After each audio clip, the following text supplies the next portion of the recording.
আমাদের 69 Raghunathganj voter list final.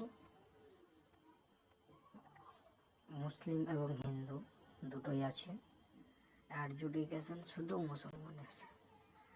Voter আছে আপনার 550টি, 280টি পুরুষ, 269টি মহিলা। তার মধ্যে 171 জনের এসছে অ্যাডজুডিকেশন, তার মধ্যে একজন হিন্দু, 170 জনই মুসলমান।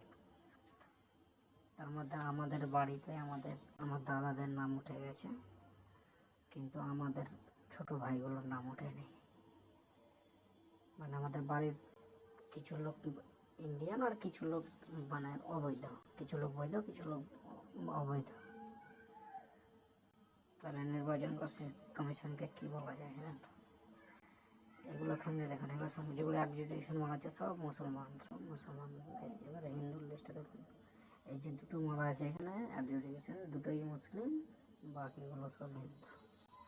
এখানে একটা আছে, এই একটা ভালো কথা, একটাই মুসলিম, বাকি সব হিন্দু।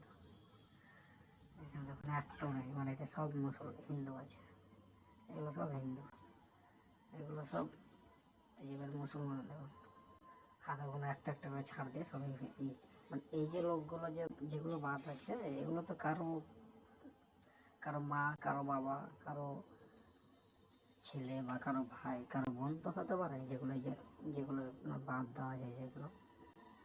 আর বাকি যারাকে অ্যাডজুডিকেশন করে দিচ্ছে তারা মানে অবৈধ।